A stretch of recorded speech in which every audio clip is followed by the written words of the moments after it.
Hi friends, ಎಲ್ಲರಿಗೂ ನಮಸ್ತೆ.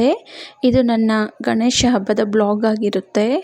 ನಾವು ಗಣೇಶ ಹಬ್ಬನ ಆಚರಣೆ ಮಾಡಬೇಕು ಅಂತ ಗಣೇಶನ ತೊಗೊಂಡು ಬರೋಕ್ಕೆ ನಾವು ಮಾಲೂರು ಸಿಟಿಗೆ ಹೋಗಿದ್ವಿ. ಸೊ ಅಲ್ಲಿ ತುಂಬ ವೆರೈಟಿ ಗಣೇಶಗಳಿದ್ದು. ಸೊ ಅದರಲ್ಲಿ ನಾನು ಒಂದು ಸೆಲೆಕ್ಟ್ ಮಾಡಿದೆ ಗಣೇಶನ. ಸೊ ಹೇಗಿದೆ ಫ್ರೆಂಡ್ಸ್ ಗಣೇಶ? ಸೊ ತೊಗೊಂಡು ಬಂದು ಸಿಂಪಲ್ಲಾಗಿ ನಾವೊಂದು ಹಬ್ಬ ಮಾಡಿದ್ದೀವಿ. ಸೊ ಅದು ಹೇಗಿದೆ ಅಂತ ನೋಡಿ. ನಿಮಗೆ ಏನಾದರೂ ಅನಿಸಿಕೆ ಇದ್ದರೆ ಕಾಮೆಂಟ್ ಮಾಡಿ ಮತ್ತು ನನ್ನ ಚಾನಲ್ನ ಸಬ್ಸ್ಕ್ರೈಬ್ ಮಾಡಿ ಫ್ರೆಂಡ್ಸ್. ಸೊ ಇದಾಗಿದೆ ಇವತ್ತಿನ ಗಣೇಶದ ಹಬ್ಬದ ಬ್ಲಾಗ್.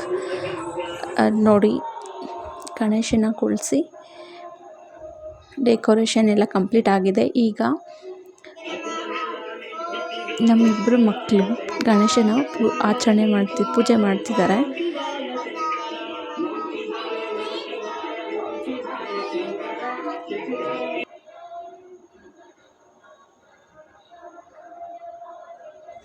ಇದು ನಮ್ಮ ತೋಟ.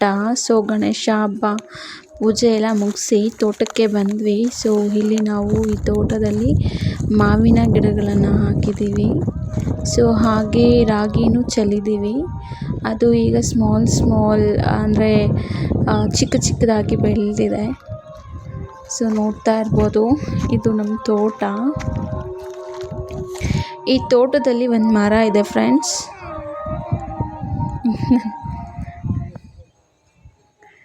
ಅಲ್ಲಿ ಕಾಣಿಸ್ತಿದೆಯಲ್ವಾ, ಅದು ಮರ.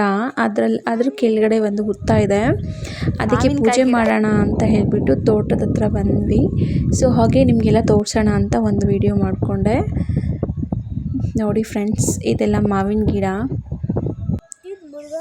ಇದು ನೆಕ್ಸ್ಟ್ ಡೇ ಬ್ಲಾಗ್ ಆಗಿರುತ್ತೆ. ಗಣೇಶನ ವಿಸರ್ಜನೆ ಮಾಡಬೇಕು ಅಂತ ನಾವು ಇಲ್ಲಿಗೆ ಬಂದಿದ್ದೀವಿ. ಗಣೇಶಗೆಲ್ಲ ಪೂಜೆ ಮಾಡಿ ಸೊ ವಿಸರ್ಜನೆ ಮಾಡಬೇಕು ಅಂತ. ಸೊ ಗಣೇಶಗೆ ಆರತಿ ತೆಗೆದು ಇಟ್ಟಿದ್ದೀವಿ.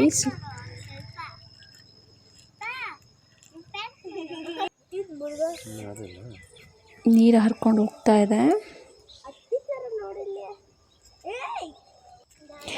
ಗಣೇಶನ ಆಶೀರ್ವಾದ ನಿಮ್ಮೆಲ್ಲರಿಗೂ ಸಿಕ್ಕಿದೆ ಅಂತ ಅಂದ್ಕೊಂಡು ನಾನು ಈ ಮಿನಿ ಬ್ಲಾಗ್ನ ಕ್ಲೋಸ್ ಮಾಡ್ತಿದ್ದೀನಿ. Thank you friends. Thank you so much.